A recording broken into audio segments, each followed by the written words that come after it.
नमस्कार, कृषि न्यूज में आप सभी का स्वागत है। Powered by steel India. मैं हूं आपके साथ अश्विनी वानखड़े। आइए रुक करते हैं इस वक्त के टॉप हेडलाइंस की ओर। वीआईपी गेस्ट बनकर पहुंचे गाय और किया रेस्टोरेंट का उद्घाटन। पंजाब में 12 पैसे के खिलाफ लड़ाई लड़ रहे मजदूर, हड़ताल खत्म होने से किसानों को मिली राहत।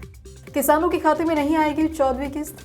इंटीरियर डिजाइनर की नौकरी छोड़ शुरू किया मसाले का बिजनेस, अब कमा रही तगड़ा मुनाफा।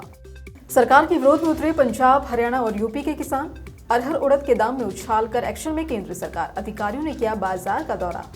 कुसुम योजना के नाम पर होने वाली धोखाधड़ी से बचे किसान।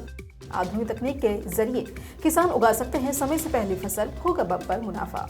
दिल्ली एनसीआर में आंधी और बारिश की संभावनाएं, कई राज्यों में हीटवेव का तांडव जारी। अब खबरें विस्तार से।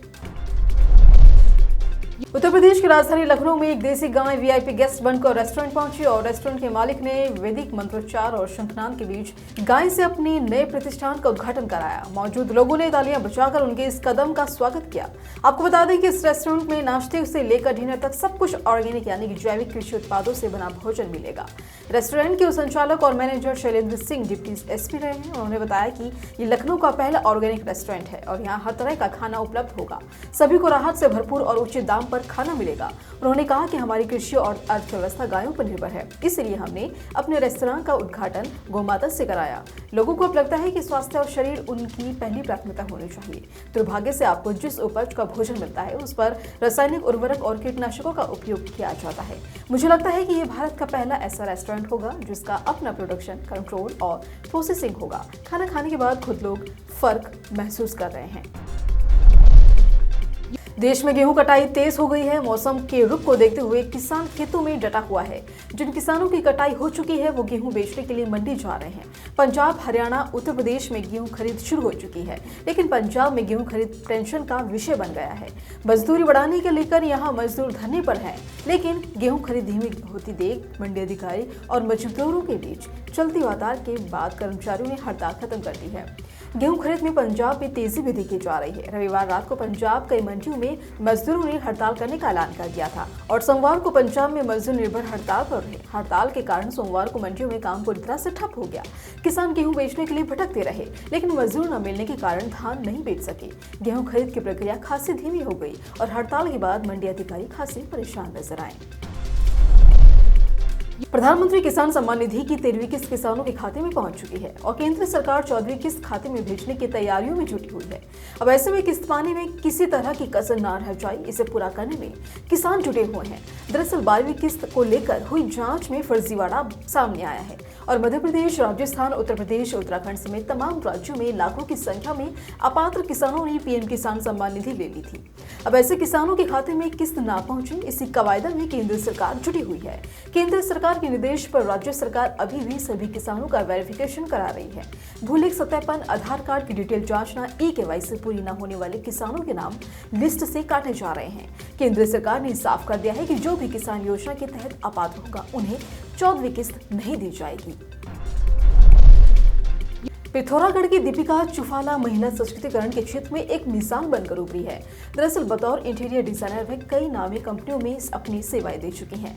हालांकि उनका मन सिर्फ पहाड़ पर ही लगता था और इसी के चलते सारा काम धाम छोड़कर वे वापस पिथौरागढ़ आ गई। पिथौरागढ़ आने के बाद दीपिका ने खुद का कारोबार शुरू करने का विचार किया और काफी रिसर्च के बाद, काफी सोच विचार के बाद ऑर्गेनिक मसालों का कारोबार शुरू किया। उद्यान विभाग से 5 लाख रुपए का लोन लिया। हालांकि दीपिका के लिए स्थितियां आसान नहीं रही। किसानों से मसाले एकत्र कर उन्हें बाजार तक पहुंचाने उनके लिए काफी चुनौती भरा काम रहा। दीपिका ने मेहनत से अपना काम जारी रखा। आज वे पिथौरागढ़ के साथ साथ अन्य जिलों में भी ऑर्गेनिक मसाले भेज रहे हैं और इसके अलावा कई ग्रामीणों को मसालों की खेती के लिए प्रेरित भी कर रही हैं। दीपिका कहती है कि उनका उद्देश्य लोगों को शुद्ध ऑर्गेनिक मसाले उपलब्ध कराना है और साथ ही पहाड़ी किसानों को वे अच्छा मुनाफा भी पहुंचा रही हैं। गेहूं की खरीद की शुरुआत होते ही संयुक्त किसान मोर्चा ने अखिल भारतीय विरोध का आह्वान किया है और इसके चलते पंजाब और हरियाणा में रेल जाम भी कर दी गई है। अब क्षतिग्रस्त गेहूं की खरीद पर 37.82 रुपए प्रति क्विंटल की कटौती के चलते किसानों द्वारा ये विरोध किया जा रहा है। पंजाब और हरियाणा के अलावा उत्तर प्रदेश में भी कई जिलों से विरोध की खबरें सामने आ रही हैं। हालांकि उत्तर भारत में बेमौसम बारिश और ओलावृष्टि हुई है और इससे गेहूं की फसल को काफी नुकसान हुआ है। संघ किसान मोर्चा बारिश से हुई फसल की क्षति के लिए प्रति एकड़ 50,000 रुपए का मुआवजा देने की मांग कर रही है और इसके अलावा क्षतिग्रस्त गेहूं की खरीद में एमएसपी की कटौती के फैसले को भी वापस लेने की मांग की जा रही है।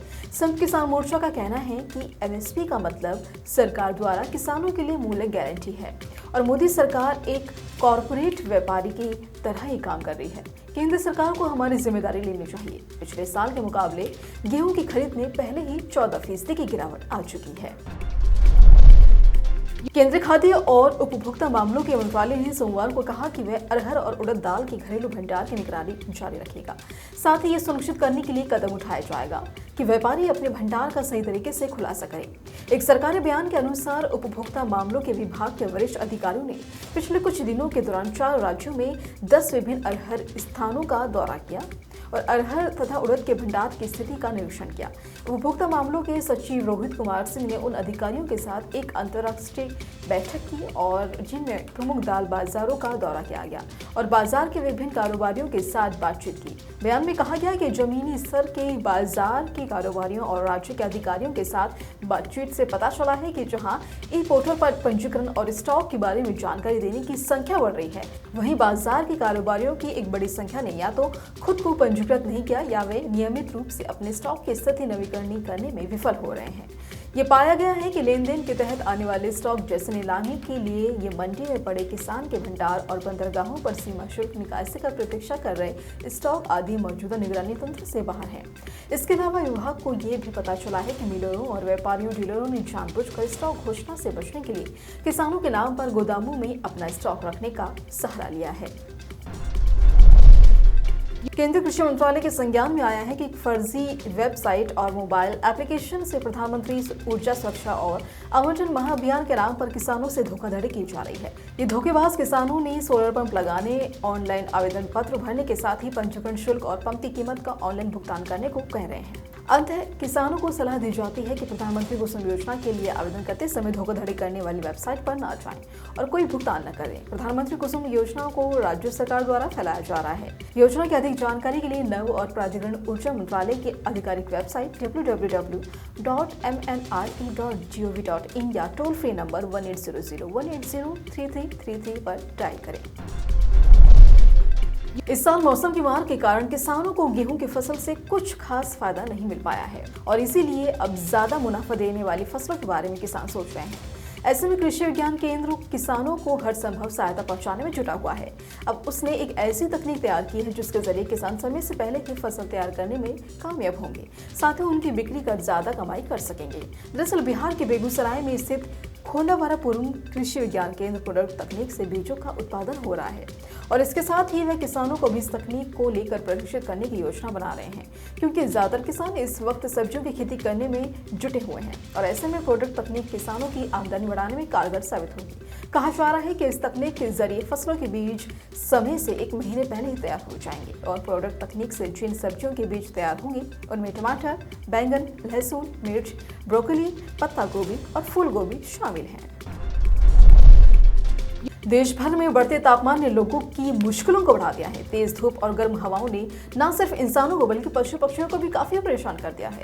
मौसम विभाग की माने तो अब कई राज्यों में हीट वेव जारी रहेगी। हालांकि इस बीच मौसम विभाग ने कई राज्यों में बारिश की संभावनाएं व्यक्त की है। अगर बात राजधानी दिल्ली के मौसम की करें तो यहाँ का तापमान 40 डिग्री के पास पहुंच गया है और इसके साथ ही कई राज्यों में हीट वेव जारी है। हालांकि इस बीच मौसम विभाग ने दिल्ली और आसपास के इलाकों में गरज के साथ हल्की बारिश होने की संभावना जताई है।